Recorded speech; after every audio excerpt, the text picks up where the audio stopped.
Please, yours, 1/2 cup. Yan. So, sabi, Put 1/2 can of hydrogen. Gamit lahat yan. gagawin mo. Galing na sila. Hoy, 1/2 cup lang. Yan. Ilagay natin siya dito para hindi siya masyado. Ayan, mas magandang tingnan. Alam ko na. Oh, Parang elephant. Okay. Okay na yan. 1/2 cup lang. Mas nabulutong kumtanggal. Elephant toothpaste. Yes.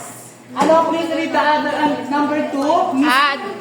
Everyone, please read the number 2. Add a big squirt of dish soap into the bottle and swirl gently to mix. Yan, sabi niya swirl gently.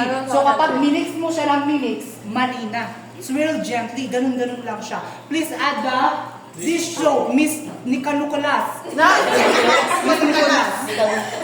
Nikuni-kuni. Add just a little bit. Big squirt. And then, a big squirt pala. And then, Sige pa. Ang daming nilagay na and pera. swirl gently. Swirl gently. Isang ano lang, direction. Gently. Swirl gently.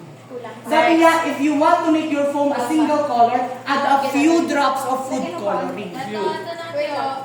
Directly into the hydrogen peroxide. Yan. Please add your Color. drop of food coloring. Okay na yung tatlo. Yan. Now, what is our next? Gusto mo kulay naman kulay. Sabi niya, in a measuring cup. Oh, please read everyone. In a measuring cup, mix together 1 tablespoon of yeast and 3 tablespoons of warm water. Stir for about 30 seconds. Now, this will be our cup na lang. Please place this. Please do it, Miss Nicolas. Mix together 1 tablespoon of yeast. I know, I need pala ng beaker. Please get me a beaker, please. Yung hindi nagamit pa niya eh. Oo, yung mga Andun, ano lang kayo dyan. Yung maliit na lang. Tapos, utusan ko naman si Mr. Natso, pufferfish para maghugas. Kabila. Ano ba yan? Hello, ginagayan ko. Oh. Sabi ka rin natin just yung kanina yung... Asan yung kasi? Asan yung yeast? Sinadya ko talagang Tablespoon na eh. Sige. Sunshine. Sige pa. Oh. Sige pa. Oo, naman si Mr. Nat pa. Siya pa maghuhugas mamaya.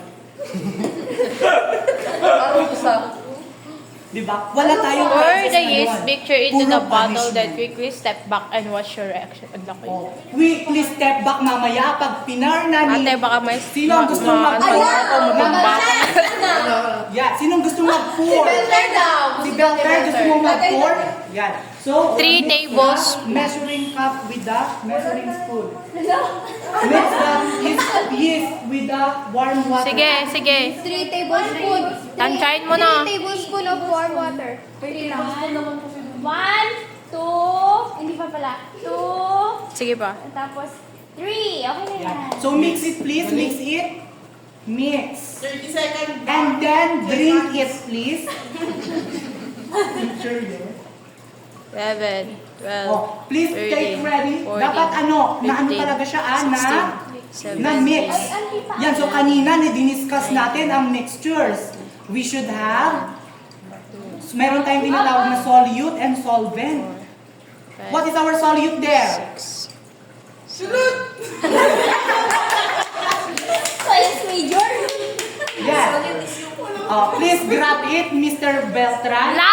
And everyone read the last instruction. Pour the yeast mixture into the bottle, then quickly step back and watch your reaction go. So, pwedeng magkalat tayo. So, please, lumayo po tayong lahat. Please pour it in 5. Everyone, let's go in 5.